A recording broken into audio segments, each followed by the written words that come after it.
నాగేశ్వరరావు గారు పూర్తి పేరు. పూర్తిగా నయం చూసినట్టే ఉంది. ఆయన చూస్తుంటాను పక్కన కూర్చుంటే నయం భయం చూసినట్టుంది. మన ప్రపంచంలో ఒక మనిషిని పోలి 9 మంది ఉంటారని చెప్తారు మామూలుగా. నన్ను కూడా చాలామంది నువ్వు చరణ్ రాజు లాగా ఉంటావు, చరణ్ రాజు నీలాగా ఉంటాడని చెప్తూ ఉంటారు. అలాగా మా ఎల్వి నాయుడు గారు పర్ఫెక్ట్గా నయం బాయ్ లాగా ఉన్నాడు.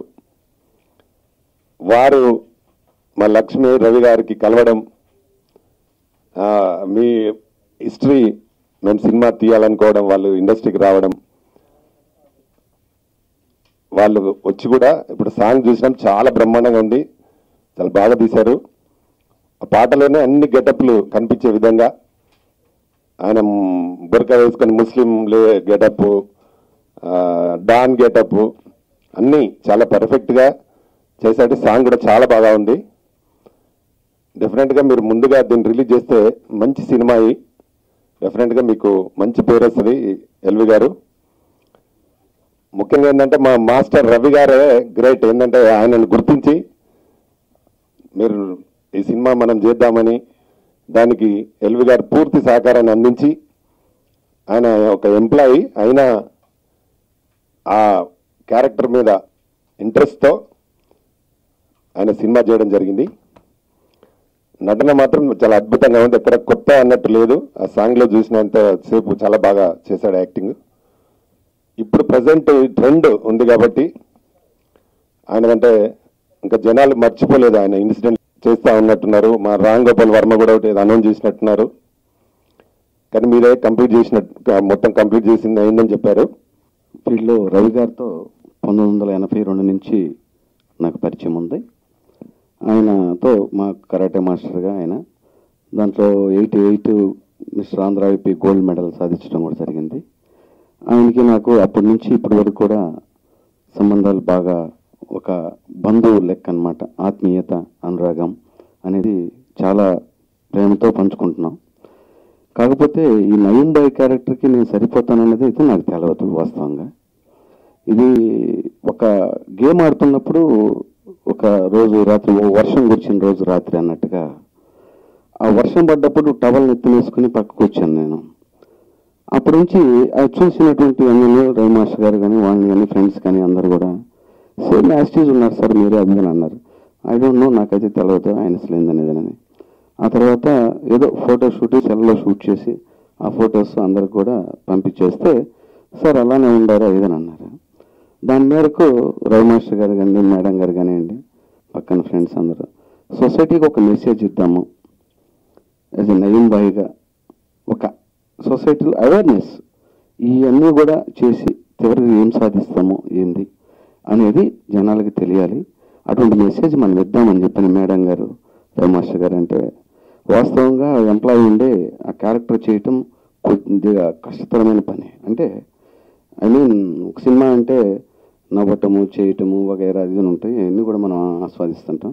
బట్ ఈ క్యారెక్టర్ పోషించే వాళ్ళకి లాఫింగ్ అది వగైరా అనేది కూడా తగ్గించుకుంటూ చాలా నిదానంగా నడుతుంది. డైలాగ్స్ అవి కూడా బాగా కంపోజ్ చేశారు. అలా చెప్పడం జరిగింది. కానీ నాకేంటంటే కొద్దిగా సినిమా రంగం అంటే ఆసక్తి, ఇంట్రెస్ట్, కొద్దిగా చేయాలనేది.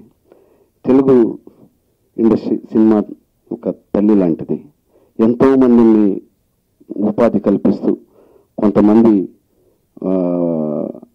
అదేది మన జనాలకు ఒక మెసేజ్ ఇస్తూ సొసైటీలో కొంత ఆహ్లాదాన్ని కల్పిస్తూ అని కూడా చేసుకుంటూ వస్తుంది. ఎంతోమందిని ఆదరించింది. నన్ను కూడా ఆదరిస్తుందనే ఒక కోరిక, అలా రావాలని బాధ కలిగింది. అంటే ఇంట్లో మా భార్య ఏంది ఈ క్యారెక్టర్ ఎత్తుకొని చేస్తున్నావు అని చెప్పని నన్ను అడిగింది. ఈ క్యారెక్టర్ అనేది యాక్టర్ అనుకుంటున్నాను, నేను ఎవరిని ఉద్దేశించి ఒకరిని కించపరచట్లేదు, ఒకరిని వేరేగా అనట్లేదు, నిన్నది సొసైటీకి తెలపాలనుకుంటున్నాను, అలా ఉండాలని చెయ్యని అడిగారు. కానీ చేస్తున్నాను తప్ప వేరే ఇంకేం లేదంటే లాస్ట్ మా పిల్లలు కూడా అలిగినట్టుగా వాళ్ళు భావించారు. వాళ్ళని కూడా నేను బాధ పెట్టానేమో బహుశా ఈ క్యారెక్టర్ పోషించి. కానీ 10 మంది కోసంగా నేను చేయడానికి సంసిద్ధంగా ఉన్నాను. తెలుగు ఇండస్ట్రీలో వాళ్ళు వీళ్ళని కాదు, నా వంతు నేను చేయటానికి సిద్ధంగా ఉన్నాను, నన్ను కూడా ఆదరిస్తారని ఒక భావంతో చేస్తున్నాను. నయీం బాయ్ కూడా నా స్టూడెంట్. ఒకరోజు చెప్పారు అందరు అలానే, సేమ్ అలానే కనపడ్డాడు. సరే అందరు ఎంకరేజ్ చేశారు. ముందు టీవీలో తీసాం, సెల్లులో తీస్తే చాలా బాగుంది, తీద్దామని అనుకొని అలా తీసాము. అదొక మెసేజ్, ఎవరిని ఉద్దేశించి కాదు, సరదాగా తీసాము. అది చాలా బాగా వచ్చింది. అందరూ రైటర్ దాంట్లో చాలా డైలాగులు బాగున్నాయి, డైరెక్టర్ గారు చాలా బాగా తీశారు. సాంగ్ అయితే ఇంకా సూపర్, దానికి సంబంధం లేదు. సీను అని మ్యూజిక్ డైరెక్టర్ ఆయనే రాశారు సాంగ్. తర్వాత ధనంజయ్ పాడాడు ఆ సాంగ్, మామూలుగా వాళ్ళేది. రాత్రి 12 గంటలకు జ్వరం వచ్చి కూడా వచ్చి పాడాడు థియేటర్లో. చాలా ఆనందంగా ఉంది. ఇదైతే పక్కా చెప్తున్న మెసేజ్ వరకే, ఎవరిని ఉద్దేశించి కాదు. హీరో గారి విషయం వస్తే అసలు చెప్పక్కర్లేదు. ఆయన బాగా ఇన్వాల్వ్ అయిపోయి అందరూ ఫస్ట్ స్టార్టింగే అవార్డు ఇచ్చేసినట్టుగా నయీం అంటున్నారు. ఇప్పుడు బయట పిలవడం కూడా అలానే ఉంది. షూటింగ్లో కూడా మేము కొన్ని సందర్భాల్లో అసలు షూటింగ్ చేయడానికి వీలు కాలేదు పబ్లిక్ దెబ్బకి. అసలు రియల్గా వాక్ చేస్తుంటే సైడ్ ఫేస్ నుంచి చూస్తే రియల్గా నయీమే నడుస్తున్నాడు అక్కడ అన్న ఫీలింగ్. కేకలు.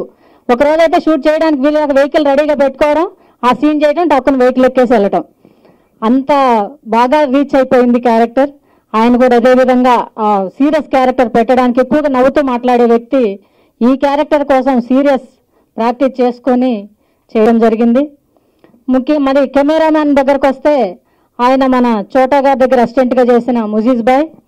ఆయన ఎంత సీరియస్గా ఉంటారో అందరికీ తెలుసు. చోటా గారికి ఆర్ట్ విషయంలో కెమెరా దగ్గర, ఆయన దగ్గర శిష్యర్కం చేసిన ముజీజ్ బాయ్ చాలా జాగ్రత్తగా దగ్గరుండి చాలా గెటప్పుల్లో కూడా తీసి చూపించడం జరిగింది.